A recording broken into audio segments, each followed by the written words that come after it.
నమస్తే welcome to Yadav vision నేను మీ నక్క Mahesh Yadav today our guest Osmania university విద్యార్థి నాయకుడు ప్రస్తుత కాంగ్రెస్ పార్టీ జనరల్ సెక్రటరీగా కొనసాగుతున్నారు అతను ఎవరో కాదు డాక్టర్ చరణ్ కౌశిక్ యాదవ్ సో కాంగ్రెస్ పరిపాలన ఏ విధంగా ఉంది అని మరిన్ని విషయాలు అతను అడిగి తెలుసుకునే ప్రయత్నం చేద్దాం నమస్కారం అన్న నమస్తే చరణ్ కౌశిక్ యాదవ్ అనేసరికి ఉస్మానియా యూనివర్సిటీ విద్యార్థి నాయకుడు అనేది ఒక పేరు ఉందన్న సో ఉస్మానియా యూనివర్సిటీలోకి మీరు ఎప్పుడు ఎంట్రీ ఇవ్వడం జరిగింది మేము ఉస్మానియా యూనివర్సిటీలో 2005 ఓకే 2005లో నిజాం కాలేజీలో పీజీ చేస్తూ ఉస్మానియా యూనివర్సిటీ హాస్టల్ ఈటు హాస్టల్ ఉండడం జరిగింది 2005 నుంచి 2007 వరకు ఈటు హాస్టల్ ఓకే 2009లో మళ్ళీ ఉస్మానియా యూనివర్సిటీలో క్యాంపస్లో పిహెచ్డి ఉస్మానియా యూనివర్సిటీ బిజినెస్ మేనేజ్మెంట్లో జాయిన్ అయ్యి దాదాపు తెలంగాణ 2015 తెలంగాణ రాష్ట్రం వచ్చే వరకు ఉస్మానియా యూనివర్సిటీలో దాదాపు 2005 నుంచి 2015 వరకు అంటే దాదాపు 10 సంవత్సరాల కాలం పాటు ఉస్మానియా యూనివర్సిటీ అదే కాకుండా ఉస్మానియా యూనివర్సిటీలో ఉంటున్నప్పుడే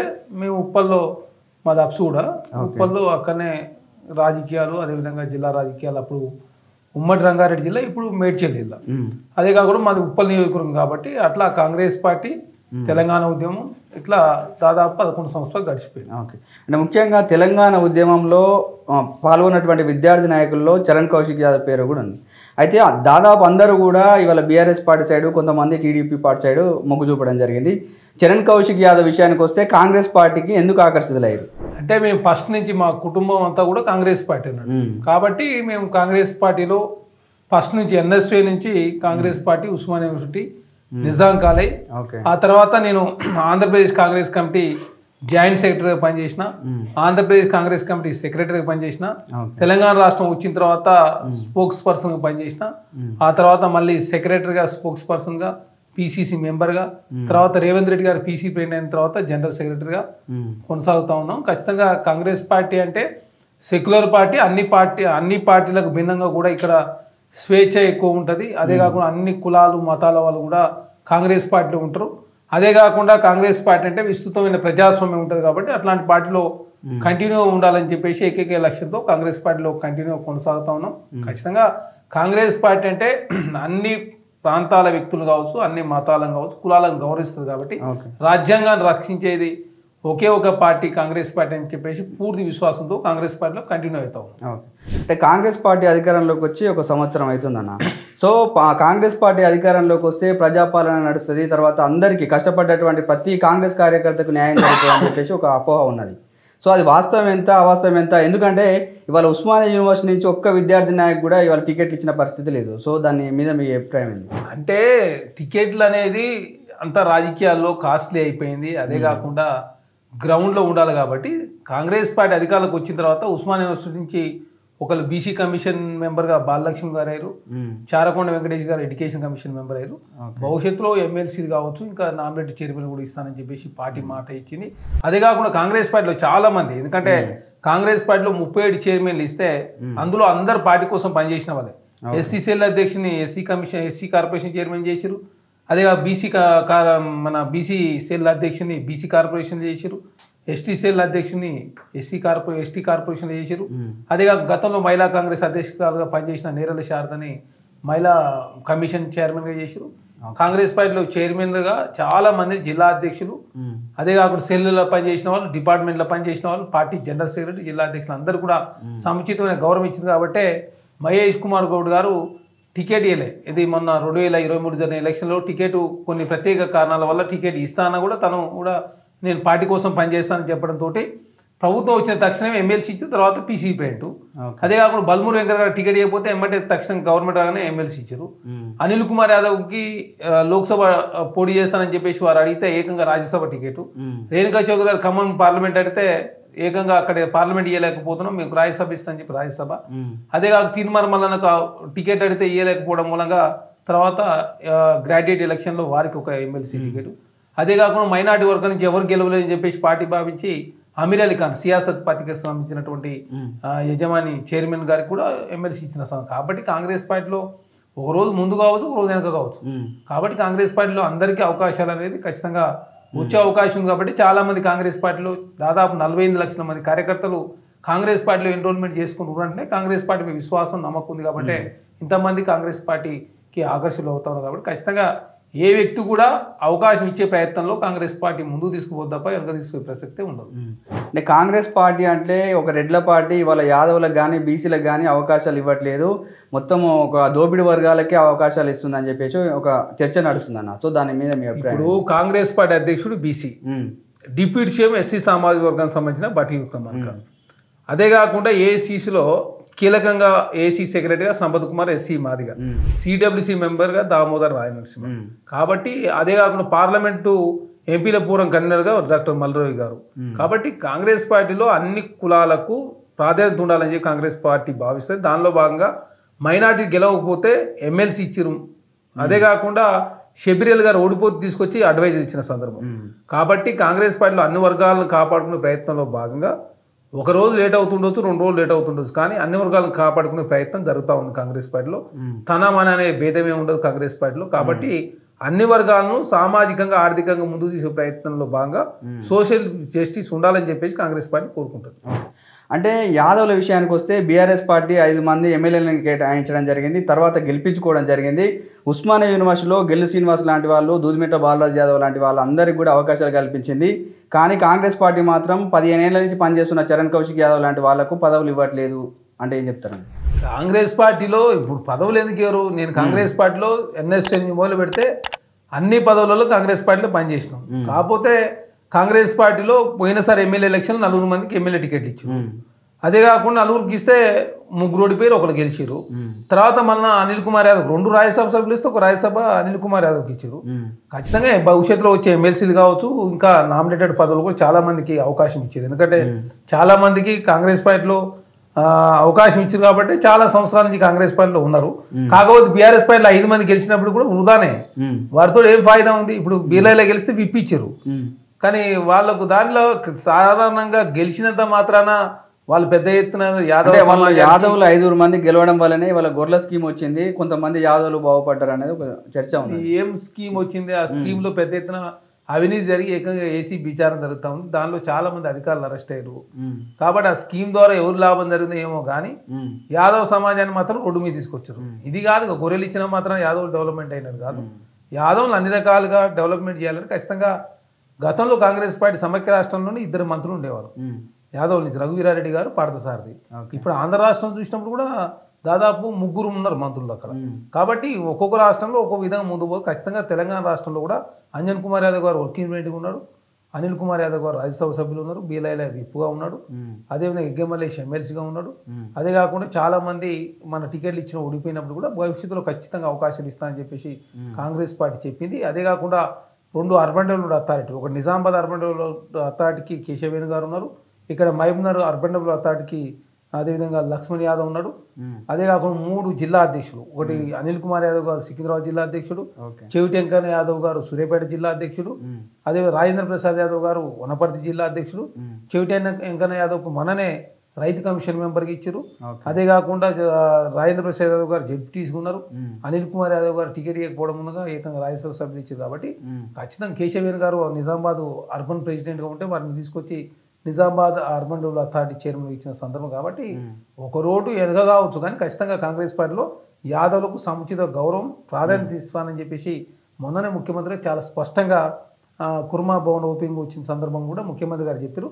ఖచ్చితంగా భవిష్యత్తులో యాదవులు పార్లమెంట్లో కూడా పంపించే ఆలోచన చేస్తా ఉన్నాం, ఖచ్చితంగా మీ వర్గాలకు పూర్తి న్యాయం చేస్తానని చెప్పేసి ముఖ్యమంత్రి గారు ప్రకటించారు. కాబట్టి ఖచ్చితంగా యాదవ్ సామాజిక వర్గం భవిష్యత్తు రేపు జరగబోయే ఎమ్మెల్యే ఎలక్షన్లో కీలక పాత్ర పోషించే అవకాశం ఉంది. అదే గొర్రెల స్కీము స్కామ్ అంటున్నారన్న, కానీ చాలామంది యాదవులు కూడా డీడీలు కట్టి ఇవాళ కొంతమంది గొర్రెలు రాక పైసలు కూడా రాక చాలా ఇబ్బందులు పడుతున్నారు. కానీ కాంగ్రెస్ పార్టీ అధికారంలోకి వస్తే ఆ డీడీ పైసలు మేము చెల్లిస్తామని చెప్పి ఇప్పటికి కూడా కనీసం డీడీ పైసలు ఇవ్వట్లేదు.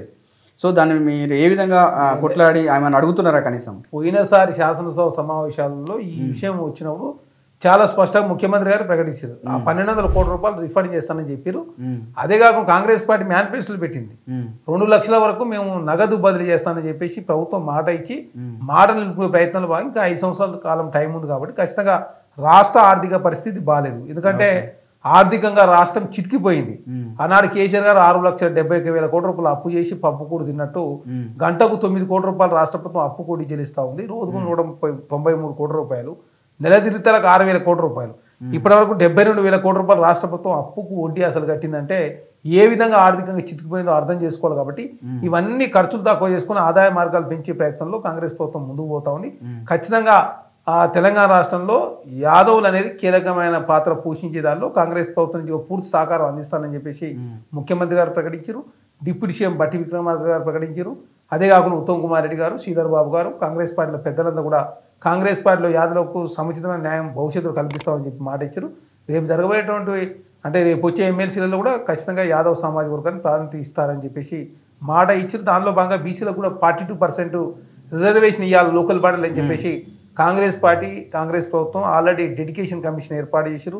అదే కాక సమగ్ర కుటుంబ ఇంటింటి సర్వే జరుగుతూ ఉంది. కాబట్టి ఖచ్చితంగా భవిష్యత్తు లోకల్ బాడీలో 40% రిజర్వేషన్ ఇచ్చినప్పుడు ప్రధానంగా యాదవ్లు కూడా మేలు జరిగే అవకాశం ఉంది. అదే కాకుండా భవిష్యత్తులో షీప్ అండ్ గోట్ కార్పొరేషన్ కూడా షీప్ గోటు బఫెల్లో కౌ అంటే SGBC కూడా విస్తరించే ప్రయత్నంలో భాగంగా కొత్త 33 జిల్లాలకు విస్తరించి ఖచ్చితంగా నాబార్డ్ నుంచి వచ్చేటువంటి నిధులు కేంద్ర ప్రభుత్వ సహకారం కూడా తీసుకోవాలని చెప్పేసి ప్రభుత్వం భావిస్తూ ఉంది. ఖచ్చితంగా ఆ దిశగా అంటే యాదవ్లను అన్ని రకాల ముందు తీసుకునే ప్రయత్నంలో భాగంగా ఆర్థికంగా పరిపుష్టితో ముందుకు తీసుకునే ప్రయత్నం జరుగుతూ ఉంది. కాకపోతే గతంలో గొర్రెలు మాత్రం ఇచ్చి కూర్చున్నారు తప్ప వాళ్ళని ఆర్థికంగా అన్ని రంగాల్లో ముందుకు తీసుకుపోయిన సందర్భం లేదు. కాబట్టి ఖచ్చితంగా భవిష్యత్తులో కాంగ్రెస్ పార్టీ జాతీయ స్థాయిలో కాబట్టి రాష్ట్రంలో కూడా మంచి అవకాశాలు కల్పిస్తున్న పూర్తి విశ్వాసంతో యాదవ్ సామాజిక వర్గంతో ఉన్నది. ఖచ్చితంగా కాపాడుకునే ప్రయత్నం కాంగ్రెస్ పార్టీ చేస్తుంది. ఓకే, మీరు ప్రత్యక్ష రాజకీయాల్లో ఉన్నారన్న. ఈ ఉత్తరప్రదేశ్, బీహార్, ఢిల్లీ విషయానికి వస్తే యాదవులు రాజకీయాలు చేస్తూ ఉన్నారు, ముఖ్యమంత్రులు కూడా అయ్యారు. కానీ తెలుగు రాష్ట్రాలు ఇవి తెలంగాణ కావచ్చు, ఆంధ్రప్రదేశ్ కావచ్చు, కనీసం ఒకసారి ముఖ్యమంత్రిని పక్కకి పెడితే ఇవాళ కనీసం రాజకీయాలను శాసించే స్థాయిలో లేరు. ఎందుకు ఈ వెనుకబడతనం కనబడతాం అంటే ప్రధానంగా ఇప్పుడు ఉత్తరప్రదేశ్ అనుకోండి, అక్కడ ములాయం సింగ్ యాదవ్ గారు అయ్యారు, అఖిలేష్ యాదవ్ గారు. అదేవిధంగా బీహార్లో లల్ ప్రసాద్ యాదవ్ గారు అయ్యారు, వాళ్ళ కొడుకేమో తేజస్వి యాదవ్ డిప్యూటీ సీఎం మాత్రం కాగలిండు. మధ్యప్రదేశ్లో సుభాష్ యాదవ్ గారు డిప్యూటీ సీఎం కాగలిండు, వాళ్ళ కొడుకు కేంద్ర మంత్రిగా కూడా పనిచేసిండు. మరి ఎక్కడ గ్యాప్ వచ్చిందేమో తెలియదు. మొన్న ఎలక్షన్లో తను పోటీ చేయలేదు. గతంలో వారు పీసీ ప్లేడ్గా ఉండే అరుణ్ యాదవ్ గారు, వారు కూడా కొంత బ్యాకప్ అయింది. తెలుగు రాష్ట్రాల్లో ప్రధానంగా ఆంధ్ర రాష్ట్రంలో చాలా బెటర్గా ఉన్నారు. ఎందుకంటే ఇప్పుడు ఆంధ్ర రాష్ట్రంలో దాదాపు 3 ఎంపీలు ఉన్నారు, 3 ఎంపీలు ఉన్నారు, 3 మంత్రులు ఉన్నారు, దాదాపు 10 మంది వరకు ఎమ్మెల్యేలు ఉన్నారు.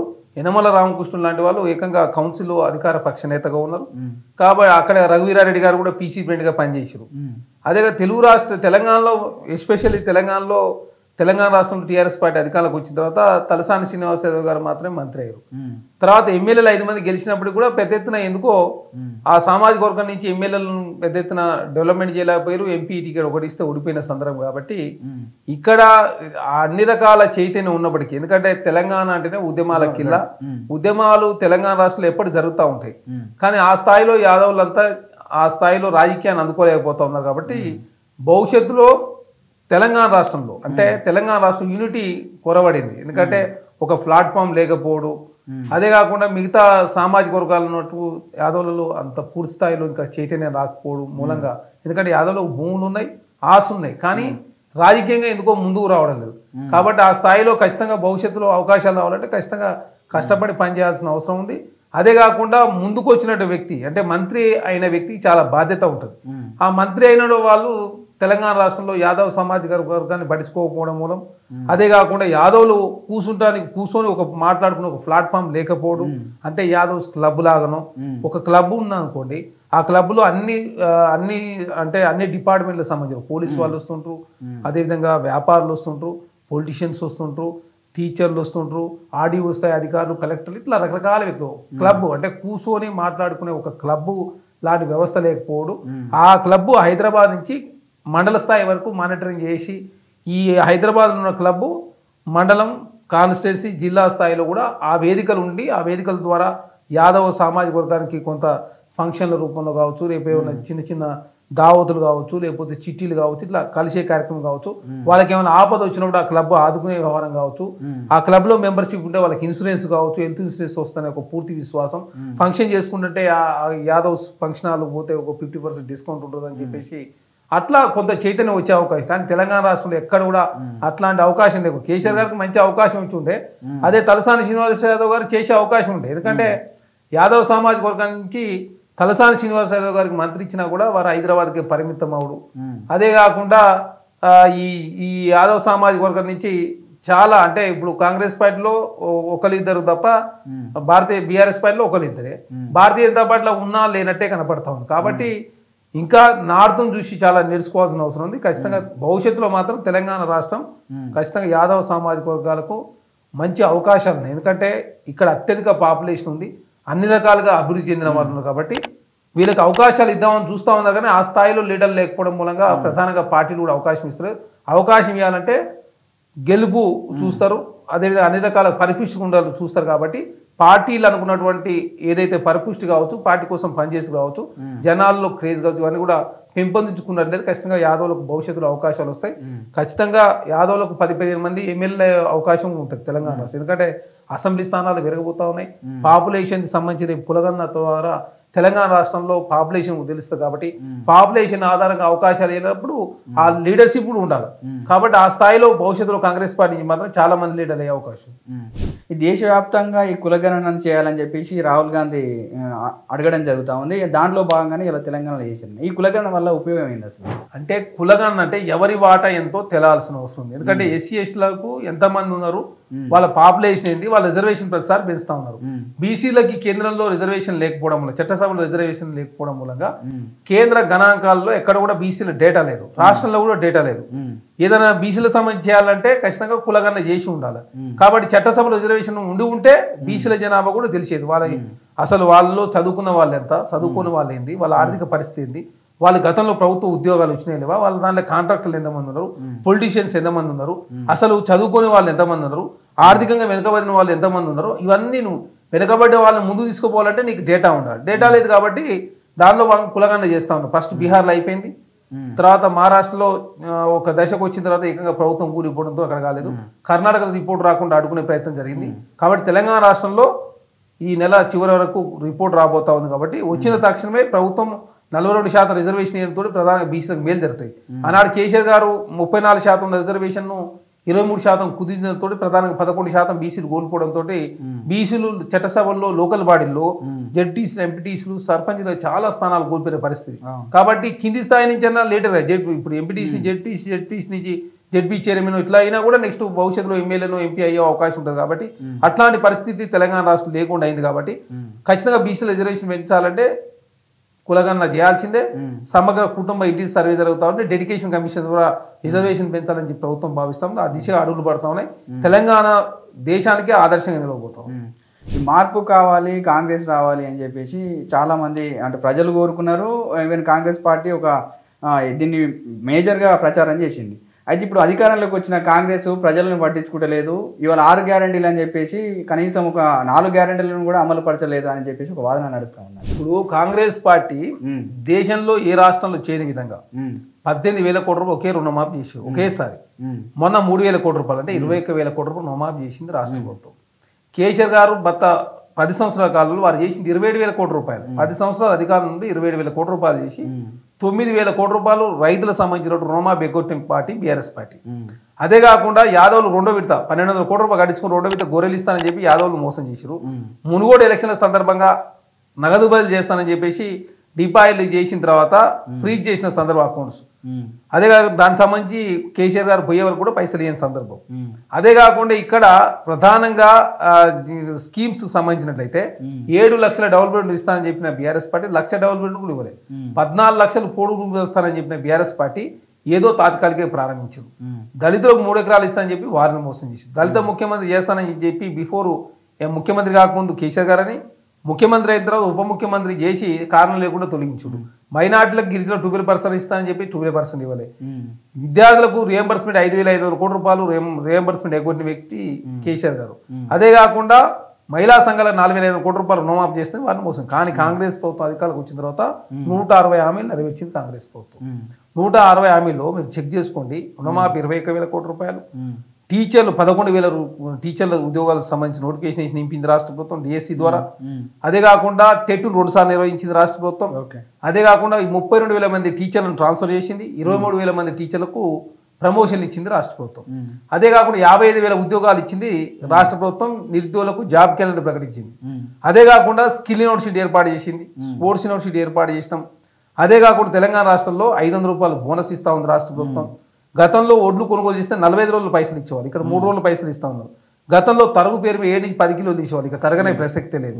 అదే కాకుండా 500 రూపాయల బోనస్ ద్వారా ఎకరాకు 12,000 రూపాయలు రైతుల మేలు జరుగుతూ ఉంది. రైతు భరోసా సాయం కూడా సంక్రాంతి ఇవ్వబోతా ఉన్నారు. గతంలో 21,000 కోట్ల రూపాయలు వ్యవసాయం చేయని భూములకు, అంటే ఔటర్ రింగ్ రోడ్లో పోయిన భూములకు కావచ్చు, రోడ్లలో పోయినవి కావచ్చు, చెరువులు చికాలకు కావచ్చు, లేఅవుట్లు వేసినటువంటి లేఅవుట్లకు ఇవ్వడంతో 21,000 కోట్ల రూపాయలు నష్టం జరిగింది. కాబట్టి నిజమైన రైతులకు రైతు భరోసా ఇవ్వాలా, రైతులు కాపాడుకోవాలని చెప్పి ప్రభుత్వం ముందుకు పోతాం. దానిలో భాగంగా ఈ రోజు కూడా అసెంబ్లీ చర్చ జరిగింది. ఖచ్చితంగా రైతు భరోసా 7,500 రూపాయలు ఇవ్వబోతా ఉంది. అదేగా రైతు కూలీలకు సంవత్సరానికి 12,000 రూపాయలు, అంటే నెలకు 1,000 రూపాయలు. కౌలు రైతులకు కూడా కౌలు నేనే అగ్రిమెంట్ ప్రకారం కౌలు వారికి నేనే వర్తిస్తేనేమో కౌలు యాజ్ పర్ 7,500 రూపాయలు ఇస్తారు. కౌలుకు రైతులు అంటే ఏమైనా ఒప్పుకోకపోతే ఖచ్చితంగా వారికి కూడా సంవత్సరానికి 12,000 రూపాయలు ఇచ్చే విధంగా. అదే కాకుండా రైతులకు సంబంధించి రైతు కమిషన్ ఏర్పాటు చేసింది రాష్ట్ర ప్రభుత్వం. ఏ వంగడాలు పెట్టాలి, ఏది చేస్తే రైతుల మీద ప్రయోజనకరంగా ఉంటుందని చెప్పేసి ప్రభుత్వం ఎప్పటికప్పుడు రైతు కమిషన్ ద్వారా గైడ్ చేస్తూ ఉన్నారు. అదే కాకుండా మహిళలకు సంబంధించి 1,00,000 కోట్ల రూపాయలు 5 సంవత్సరాలు ఖర్చు పెట్టాలని ప్రభుత్వం భావించి ఇప్పటివరకు 23,000 కోట్ల రూపాయలు వడ్డీ లేని రుణాలు ఇచ్చిన సందర్భం. ఖచ్చితంగా మహిళలకు గవర్నమెంట్ స్కూళ్ళకు సంబంధించిన యూనిఫామ్స్ మొత్తం కూడా మహిళా సంఘాలకు అప్పచెప్పారు. అదే కాకుండా మొన్న శిల్పారామంలో 70 స్టాలు కూడా మహిళలకు ఇచ్చారు. 1000 మెగావాట్ల సోలార్ విద్యుత్ కూడా మహిళా సంఘాలతో కూడా వాళ్ళతోటే 4 ఎకరాలు లీజ్కి ఇప్పించి బ్యాంకుతో కూడా గ్యారంటీ ఇప్పించి వాళ్ళు ప్రొడ్యూస్ చేసినటువంటి విద్యుత్ని రాష్ట్ర ప్రభుత్వం కొనుగోలు చేసి వాళ్ళు మహిళలను అన్ని రంగాల్లో ముందు తీసుకునే ప్రయత్నాల భాగంగా ముందుకు పోతా ఉంది. అదే కాకుండా తెలంగాణ రాష్ట్రంలో ఉచిత బస్ ప్రయాణం జరుగుతూ ఉంది. యావరేజ్ గా రోజుకు 30 లక్షల మంది మహిళలు ఉచిత బస్ ప్రయాణం చేస్తా ఉన్నారు. రాష్ట్ర ప్రభుత్వం ప్రతి నెల 300 కోట్ల రూపాయలు రియంబర్స్మెంట్ చేస్తా ఉంది. ఇప్పుడు 3,600 కోట్ల రూపాయలు, 200 యూనిట్ వరకు ఉచిత కరెంట్ ఇస్తా ఉన్నారు. 500 రూపాయలకు గ్యాస్ సిలిండర్ ఇస్తుంది రాష్ట్ర ప్రభుత్వం. కాబట్టి ఇట్లా చెప్పుకుంటూ పోతే కాంగ్రెస్ ప్రభుత్వం ఉద్యోగుల సంబంధించి డిఏ ఇచ్చారు ఒకసారి డిఏ. అదే కాకుండా కాస్మెటిక్ ఛార్జీలు 200% పెంచింది. స్కాలర్షిప్స్ 40% పెంచారు. అదే కాకుండా తెలంగాణ రాష్ట్రంలో కాంగ్రెస్ ప్రభుత్వం అధికారులకు వచ్చిన తర్వాత ఉద్యోగులు ఎవరైనా చనిపోతే గతంలో 20,000 ఇచ్చేది ఉంటే ఇప్పుడు చనిపోయిన సాగు ఖర్చులకు 30,000 రూపాయలు ఇస్తా ఉన్నారు. హోంగార్డులకు ఇన్సూరెన్స్ 5 లక్షల వరకు వారికి సంబంధించిన పరిహారం పెంచారు. అదే కాకుండా ఆటో కార్మికులకు సంవత్సరానికి 12,000 రూపాయలు. అదే కాకుండా వారికి చనిపోతే 5 లక్షల రూపాయల ఇన్సూరెన్స్. ఇట్లా ఎప్పుడు పోతే కాంగ్రెస్ ప్రభుత్వం 160 గ్యారెంటీలు అమలు చేసింది. అదే కాకుండా RRR కూడా నిర్మాణం చేయబోతా ఉన్నారు. అదే కాకుండా ఐటీ ఎక్స్పోర్ట్ 16% పెరిగినాయి. అదే కాకుండా తెలంగాణ రాష్ట్రంలో కాంగ్రెస్ ప్రభుత్వం అధికారంలోకి వచ్చిన తర్వాత కాంగ్రెస్ ప్రభుత్వం ఇచ్చిన మాట ప్రకారం ప్రతిదీ అంటే ప్రతి హామీ నెరవేర్చే ప్రయత్నంలో భాగంగా శాయశక్తిలో కృషి చేసే ప్రయత్నం జరుగుతుంది. నిన్ననే 12 మున్సిపాలిటీలు ఏర్పాటు చేసి 2 కార్పొరేషన్ ఏర్పాటు చేశారు. అదే కాకుండా చేనేత కార్మికులకు సంబంధించి వారికి గతంలో ఉన్నటువంటి రుణమాఫీ సంబంధించి కావచ్చు, వారి కోసం ఒక డిప్లొమా అంటే ఒక స్కిల్ యూనివర్సిటీ లాగా అంటే స్కిల్ సెంటర్ లాంటిది ఏర్పాటు చేశారు. ఇట్లా అదే కాకుండా ఇప్పుడు 60 లక్షల మంది మహిళలకు 2 చీరలు ఇచ్చే కార్యక్రమానికి కూడా రాష్ట్ర ప్రభుత్వం శ్రీకారం చుట్టింది. ఎందుకంటే ఆ చీరలు కూడా చేనేత సంఘాలతోటి ఏపించే కార్యక్రమం జరుగుతూ ఉంది. కాబట్టి అదే కాకుండా వరంగల్కు మొన్ననే 6,000 కోట్ల రూపాయలు రాష్ట్ర ప్రభుత్వం ఇచ్చింది. హైదరాబాద్కు 10,000 కోట్ల రూపాయలు. అదే కాకుండా మెట్రో విస్తరణ, అదే కాకుండా హైదరాబాద్ సంబంధించి మెట్రో విస్తరణ, అదే కాకుండా ఇప్పుడు హైదరాబాద్లో ట్రాఫిక్ సమస్య పరిష్కరించే దానిలో భాగంగా ఖచ్చితంగా మెట్రో ఎయిర్పోర్ట్ వరకు ఇస్తారన్నా, అటు రాయదుర్గం వరకు. అంటే కాంగ్రెస్ పార్టీ ఇట్లా చెప్పుకుంటూనే పోతుంది కానీ ఇప్పటివరకు మెట్రోని స్టార్ట్ చేసింది లేదు. రైతు భరోసా అన్నది రైతు బంధుని కట్ చేసిరు. ఇవాళ రైతులు ముఖ్యంగా తెలంగాణలో ఎక్కువ మంది కూడా ఆ వ్యవసాయాన్ని ఆధారం చేసుకొని బతున్నారన్న. కానీ రైతు భరోసా పేరు మీద రైతు బంధుని కట్ చేసిరు. కొన్ని రైతు భరోసా పైసలు ఇస్తారా అంటే అది కూడా ఇవ్వట్లేదు అని చెప్పేసి రైతులు బాగా సీరియస్గా ఉన్నారని చెప్పేసి చాలా మంది. కాంగ్రెస్ ప్రభుత్వం వచ్చిన తర్వాత ఒకసారి రైతు బంద్ ఇచ్చారు. 7,500 కోట్ల రూపాయలు రాష్ట్ర ప్రభుత్వం ఇచ్చింది. తర్వాత రైతు భరోసా సాయం పెంచాలంటే మరి ఎవరికి ఇవ్వాలా అంటే చెట్లకు గుట్టలకు ఇస్తానికి కాంగ్రెస్ ప్రభుత్వం సిద్ధంగా లేదు. దాని ద్వారా 21,000 కోట్ల రూపాయలు అంటే 2018 నుంచి 2023కు 5 సంవత్సరాల్లో 21,000 కోట్ల రూపాయలు మిస్యూజ్ అయినాయి. కాబట్టి నిజమైన రైతులకు రైతు భరోసా ఇచ్చి వారు ఆదుకోవాలని చెప్పి ప్రభుత్వం భావిస్తాం. కాబట్టి ఇన్ని రోజుల వరకు సబ్ కమిటీ ఏర్పాటు చేసి బట్టి విక్రమార్క నేతృత్వంలో సబ్ కమిటీ చైర్మన్ గా బట్టి విక్రమార్క గారు, శ్రీధర్ బాబు గారు మెంబర్ గా, తుమ్మల నాగేశ్వరరావు మెంబర్ గా, పొంగులేటి శ్రీనివాసరావు మెంబర్ గా ఉండి అన్ని జిల్లాలు విజిట్ చేసి ఎవరికి ఇద్దాం రైతు భరోసా, ఎన్ని ఎకరాలకు ఇద్దాము అని చెప్పి ఈ రోజు అసెంబ్లీలో చర్చ కూడా పెట్టింది రాష్ట్ర ప్రభుత్వం. ప్రతిపక్ష నాయకుడు ఏమైనా సలహాలు సూచనలు ఇస్తాడేమని చెప్పేసి ప్రభుత్వం భావించింది. ఇప్పటివరకు కేసీఆర్ గారు అసెంబ్లీ రావడం లేదు. 80,000 బుక్కులు జరిగిన కేసీఆర్ గారు అసెంబ్లీకి సలహాలు ఇస్తే తీసుకోవడానికి ప్రభుత్వం సిద్ధంగా ఉంది. కేసీఆర్ గారు రావడానికి సిద్ధపడతలేడు. కాబట్టి తెలంగాణ రాష్ట్రంలో కాంగ్రెస్ ప్రభుత్వం అన్ని వర్గాలను కాపాడుకునే ప్రయత్నం చేస్తూ ఉంది. ఎస్సీ వర్గీకరణ కూడా సుప్రీంకోర్టు జడ్జిమెంట్ సంబంధించి అడ్వకేట్లు పెట్టి త్వరితగతిన వచ్చే విధంగా చేసింది కూడా కాంగ్రెస్ పార్టీ. కాంగ్రెస్ పార్టీ వచ్చిన తర్వాత అన్ని వర్గాలను కాపాడుకునే ప్రయత్నం ఇచ్చిన ప్రతి హామీ నెరవేర్చుకునే ప్రయత్నం, నిరుద్యోగులకు సంబంధించి కాంగ్రెస్ పార్టీ ఏం చేసింది, మహిళలకు మేమేం చేసినాం, రైతులకు మేమేం చేసినాం, గతంలో కేసీఆర్ 10 సంవత్సరాల కాలం ఏం చేసినాం, మేమేం చేసినాం చర్చ చేయడానికి ప్రభుత్వం సిద్ధంగా ఉంది.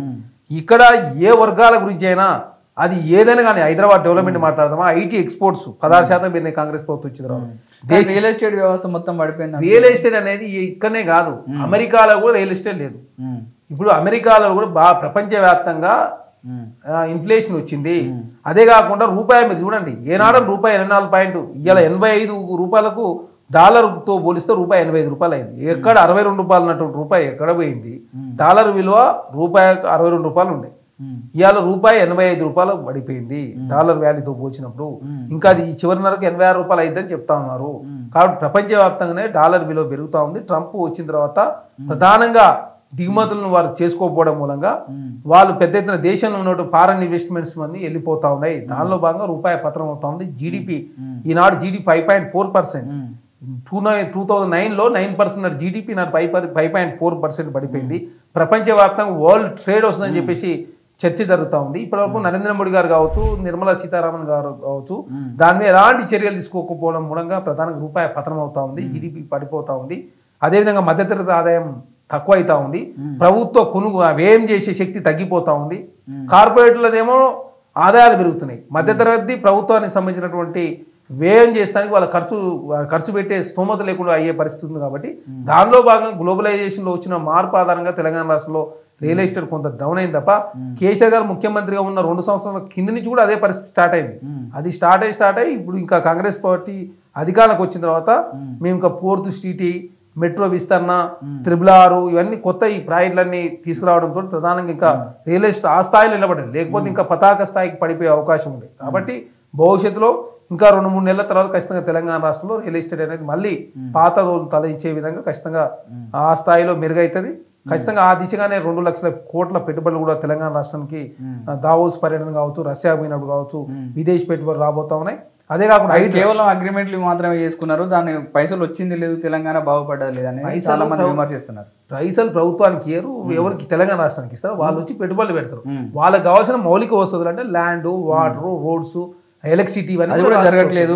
ఒక్కొక్కటి ఆల్రెడీ స్టార్ట్ అయినాయి, కొన్ని వస్తుంటారు. ఇప్పుడు ఎమ్మటే తక్షణమే అగ్రిమెంట్ చేసుకున్న తక్షణమే రారు, ఇప్పుడు దానికి ప్రాసెస్ ఉంటుంది. అదే కాకుండా ఇప్పుడు మూసి ప్రక్షాళన జరుగుతూ ఉంది.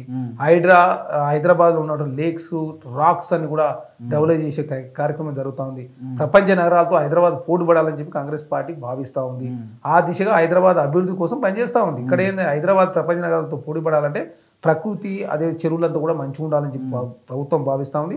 అదేగా మూసి పునర్జీవింపజేసినట్టయితే మూసి ద్వారా ఎకో టూరిజం, ఫుడ్ ప్రాసెసింగ్ యూనిట్లు, అదే కాకుండా పెద్ద ఎత్తున టూరిస్టులు వచ్చే అవకాశం, హైదరాబాద్ ఆదాయం గణనీయంగా పెరుగుతుంది. కాబట్టి దాని మీద కూడా 5,000 కోట్ల రూపాయలు ప్రపంచ బ్యాంకు రుణం తీసుకోవాలని ప్రభుత్వం భావించి పబ్లిక్ ప్రైవేట్ పార్ట్నర్షిప్ తోటి రాష్ట్ర ప్రభుత్వం 14 కోట్ల రూపాయలు ఖర్చు పెడతా ఉంది. మిగతాదంతా కూడా ప్రపంచ బ్యాంక్ ఖర్చు పెట్టే అవకాశం ఉంది. కాబట్టి ఆ దిశగా ముందుకు పోతున్నాడు. కాళ్ళల్లో కర్ర పెట్టే విధంగా BRS party, Bharatiya Janata party ప్రతిదాన్ని రాతాంతం చేసే ప్రయత్నంలో భాగంగా ప్రజల్లో తప్పుడు భావం క్రియేట్ చేసే ప్రయత్నం జరుగుతూ ఉంది. కాబట్టి ఖచ్చితంగా భవిష్యత్తులో కాంగ్రెస్ పార్టీ ఇప్పుడిప్పుడే అర్థమవుతాం, కాంగ్రెస్ పార్టీ నిన్ననే అనుకున్నటువంటి లక్ష్యాలను నెరవేరుతా ఉన్నాయి. అస్తిత్వం ఉండాలని కాంగ్రెస్ పార్టీ భావించి తెలంగాణ రాష్ట్రం గత 10 సంవత్సరాల్లో తెలంగాణ గీతం లేదు, తెలంగాణ సంబంధించి ఒక పాట లేదు, తెలంగాణ తల్లే లేకుండా చేసింది కేసీఆర్ గారు. కాబట్టి అవన్నీ కూడా ఒక్కొక్కటి అస్తిత్వం ఉండాలని కాంగ్రెస్ తెలంగాణ తల్లి ఉన్నది, అమ్మనే మార్చి ఇవాళ మీరు కొత్త తల్లిని తీసుకొచ్చారు అంటున్నారు కదా. ఇప్పుడు కేటీఆర్ గారు ఏమంటే ఆలీని మార్చడం చూసినా, తల్లిని మార్చడం చూడన్నాడు. అసలు కేసీఆర్ గారు ఎక్కడ తెలంగాణ తల్లి విగ్రహాన్ని పెట్టిండు? కేసీఆరే మార్చిండు. వాళ్ళ అయ్యని ప్రశ్నించాల్సిన కేటీఆర్ గారు అనవసరంగా కాంగ్రెస్ పార్టీ మీద రుద్దే ప్రయత్నం. 2007 విగ్రహాన్ని కొంత మోడిఫికేషన్ చేసి కవులు, కళాకారులు, మేధావుల సూచనల మేరకు తెలంగాణ రాష్ట్రంలో తెలంగాణ తల్లి విగ్రహాన్ని ఏర్పాటు చేసినాం. మీ నాయనే తెలంగాణ తల్లి, ఆ తల్లి విగ్రహాన్ని కాకుండా వేరే తల్లిని పెట్టింది. కాబట్టి ఆలిని మార్చినోడు చూసినామని మీరు అన్నారు, తల్లిని మార్చని చూడలేని చెప్పి మీరే అన్నారు. అది కరెక్ట్ గా కేసీఆర్ గారికి వర్తిస్తుంది. కాబట్టి బీఆర్ఎస్ పార్టీ ప్రతి రాద్దాం వాళ్ళు చేయని 10 సంవత్సరాల్లో చేయని పనులను కూడా కాంగ్రెస్ ప్రభుత్వం చేస్తూ ఉంది. ఆనాడు టీజీ కోసం పోరాటం జరిగితే టీఎస్ తీసుకొచ్చారు, ఇప్పుడు టీజీకి తీసుకురావడం జరిగింది. అందశ్రీ గారి గీతాన్ని తెలంగాణ గీతంగా ప్రకటించుకున్నాం, తెలంగాణ తల్లి విగ్రహాన్ని ఏర్పాటు చేసుకున్నాం, గద్దర్ గారి జయంతి వర్ధంతి అధికారికంగా నిర్వహిస్తా ఉన్నాం, గద్దర్ గారి పేరు నందే అవార్డు ఇస్తుంది రాష్ట్ర ప్రభుత్వం, వీరనారి సాకలైలమ్మ పేరు మీద ఉమెన్స్ యూనివర్సిటీ ఏర్పాటు చేసుకున్నాం, సాకలైలమ్మ గారి వర్ధంతి జయంతి జరుగుతూ ఉంది, దొడ్డి కొమరయ్య జయంతి వర్ధంతి జరుగుతూ ఉంది. అదే కాకుండా మొన్ననే కోకాపేటలో దొడ్డి కొమరయ్య కుర్మ భవన్ ఏర్పాటు చేసుకున్నాం. భవిష్యత్తులో వరంగల్లో వచ్చే ఎయిర్పోర్ట్ కూడా వారి పేరు పెట్టబోతా ఉంది రాష్ట్ర ప్రభుత్వం. కాబట్టి అన్ని వర్గాలకు న్యాయం చేసే ప్రయత్నం. అదే కాకుండా కౌ కళాకారు సంబంధించి 9 మందిని గుర్తించి వారి ₹1 పరిహారం, ప్రశంసా పత్రం, న్యూసిటీలో 300 గదాల జాగా, ఇవన్నీ కూడా అన్ని వర్గాలను ముందుకు తీసుకు ప్రయత్నాల భాగంగా తన మన అనే భేదమే లేదు. BRS party, Bharatiya Janata party, Congress party కాదు. ఖచ్చితంగా తెలంగాణ ఉద్యమంలో అగ్రగామి ఇచ్చిన ప్రతి ఒక్క వ్యక్తిని గౌరవించే ప్రయత్నం జరుగుతుంది. అంటే మెజారిటీ ఆఫ్ ద పీపుల్ గ్రామాలలో నివసిస్తున్నారు. కానీ వాళ్ళ గ్రామాల్లో ఒక సమస్య వస్తే ఒక పెద్ద మనిషి అనేటోళ్ళు లేరు. కాంగ్రెస్ పార్టీ అధికారం అంతా ఢిల్లీలో ఉంది కాబట్టి ఈ ఎలక్షన్లను పెట్టట్లేదు అని చెప్పేసి చాలా మంది విమర్శిస్తున్నారు. సర్పంచ్ ఎలక్షన్లు ఎందుకు పెడతలేరు? బీసీల కోసమే ఎలక్షన్లు ఎందుకు పెట్టలేము మేము. 42% బీసీల రిజర్వేషన్ ఇవ్వాలంటే కులగన్న జరగాల. కులగన్న జరిగిన తర్వాత డెడికేషన్ కమిషన్ ఏర్పాటు చేయాలి. దానిలో భాగంగా ప్రాసెస్ లో లేట్ అయింది.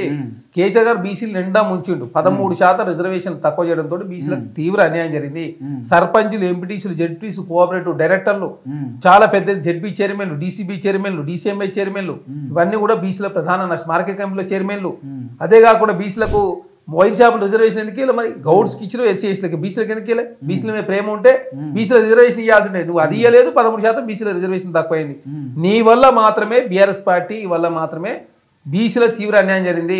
బీసీల ఓట్లు వేయించుకొని బీసీలకు గుండు సున్నా చూపించింది బీఆర్ఎస్ పార్టీ. కాబట్టి ఆ పరిస్థితి రావద్దంటే ఖచ్చితంగా కులగన్న జరగాలని చెప్పి ప్రభుత్వం భావించి ఎలక్షన్ లేట్ అయినా పర్వాలేదు కానీ బీసీలకు రిజర్వేషన్ పెంచాలని చెప్పేసి ఒక సదుద్దేశంతో ప్రభుత్వం ముందుకు పోతాం. దానిలో భాగంగా కొంత లేట్ అవుతుండొచ్చు. ఖచ్చితంగా తెలంగాణ రాష్ట్రంలో ప్రతి ఊరుకు బడి ఉండాలని చెప్పి ప్రభుత్వం భావించి కొత్త బళ్ళు కూడా ప్రారంభించారు. ఇంటిగ్రేటెడ్ క్యాంపస్లు 100 కోట్ల రూపాయలతోటి SC, ST, BC, minority hostel కూడా ఇంటిగ్రేటెడ్ కలిపి ఉండాలని ప్రభుత్వం భావిస్తూ ఉంది. పోలీస్ పిల్లల కోసం ఏకంగా ప్రత్యేకమైన స్కూళ్ళు, అందులో హోంగార్డ్ పిల్లలు కూడా చదవబోతాయి. ఎస్పీ పిల్లలైనా, పోలీసు వాళ్ళ పిల్లలైనా, కానిస్టేబుల్ పిల్లలైనా, హోంగార్డ్ పిల్లలైనా ఒకే కాడ చదువుకునే విధంగా ప్రభుత్వం అన్ని రకాల ఏర్పాటు చేస్తూ ఉంది. ఇక్కడ విద్య, వైద్యం, సేద్యం ఈ మూడింటి మీద చర్చ చేయడానికి సిద్ధంగా ఉన్నాం. కేసీఆర్ గారి కన్నా కూడా 3,000 కోట్ల రూపాయలు విద్యా రంగానికి అదనంగా ఖర్చు పెట్టింది రాష్ట్ర ప్రభుత్వం. వారు 10 సంవత్సరాల కాలంలో వీసీలు 6 సంవత్సరాల కాలం మాత్రం నియమించారు. మేము వీసీలు నియమించుకున్నాం. కొత్త యూనివర్సిటీ ఏర్పాటు చేస్తా ఉన్నాం. స్కిల్ డెవలప్మెంట్ ఐటీఐ ప్లేస్లో అడ్వాన్స్ ట్రైనింగ్ ఇన్స్టిట్యూషన్ తీసుకొచ్చి టాటా వాళ్ళతో టైప్ చేసుకుని ₹300 కేటాయించింది రాష్ట్ర ప్రభుత్వం.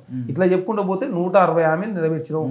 కాంగ్రెస్ ప్రభుత్వాన్ని బదనాం చేసే ప్రయత్నం బీఆర్ఎస్ పార్టీ సోషల్ మీడియా వేదికగా నమస్తే తెలంగాణ, టీ న్యూస్, హరీష్ రావు గారు, కేటీఆర్ గారు, కల్వకుంట్ల కవిత గారి ముగ్గురు అవి 30 ఛానల్ కలిసి కాంగ్రెస్ ప్రభుత్వాన్ని బదనాం చేస్తుంది తప్ప వాళ్ళలాగా అప్పు చేసి పప్పు కూడా తినలే. ప్రజాస్వామ్యం లేకుండా ఆనాడు చేయలే. ఇందిరా పార్క్ దగ్గర ధర్నా లేకుండా చేసింది, ధర్నా చౌక్ లేకుండా మీరే కదా. ఇప్పుడు ధర్నా చౌక్ ప్రారంభించింది కాంగ్రెస్ ప్రభుత్వం. అదే కాక ప్రగతి భవన్ ఎవరికి అనుమతి లేదు. ప్రగతి భవన్ ప్లేస్లో పూలే ప్రజాభవన్ ఏర్పాటు చేసి అక్కడ ప్రతి మంగళవారం, శుక్రవారం ప్రజాభవన్ జరుగుతూ ఉంది. ఇప్పటివరకు 80,000 అప్లికేషన్లు వస్తే 27,000 అప్లికేషన్ పరిష్కరించారు. అదే కాక 32,000 సంబంధించి అక్కడ రేషన్ కార్డు కోసం వచ్చిన అప్లికేషన్ కాబట్టి అవన్నీ కూడా సంక్రాంతి నుంచి రేషన్ కార్డులు కూడా ఇవ్వబోతాం రాష్ట్ర ప్రభుత్వం. ఖచ్చితంగా మెరుగైనటువంటి పరిపాలన అందించాలనే సదుద్దేశంతో కాంగ్రెస్ ప్రభుత్వం ముందుకు పోతా ఉంది. మంత్రులంతా కూడా రోజుకు 18 గంటలు కష్టపడతా ఉన్నారు. అన్నట్టు ప్రజాస్వామ్యం లేదు కదా తెలంగాణ రాష్ట్రంలో. కాబట్టి కొంత బీఆర్ఎస్ పార్టీ ఏంటంటే సోషల్ మీడియాని అడ్డం పెట్టుకుని తెలంగాణ రాష్ట్ర ప్రజాప్రభుత్వం బదనాం చేసే ప్రయత్నం, కేంద్రం నుంచి పూర్తి సహకారం తీసుకునే ప్రయత్నం జరుగుతూ ఉంది. ఎందుకంటే 10 సంవత్సరాల కాలంలో కేసీఆర్ గారు కేంద్రం నుంచి తీసుకొచ్చిన నిధులు 80,000 కోట్లు మాత్రమే. ఈ ఒక్క సంవత్సరంలో కాంగ్రెస్ ప్రభుత్వం 30,000 కోట్ల రూపాయలు తీసుకొచ్చిందంటే కాంగ్రెస్ ప్రభుత్వ చిత్తశుద్ధిని ఎవరు కూడా శంకించాల్సిన అవసరం లేదు.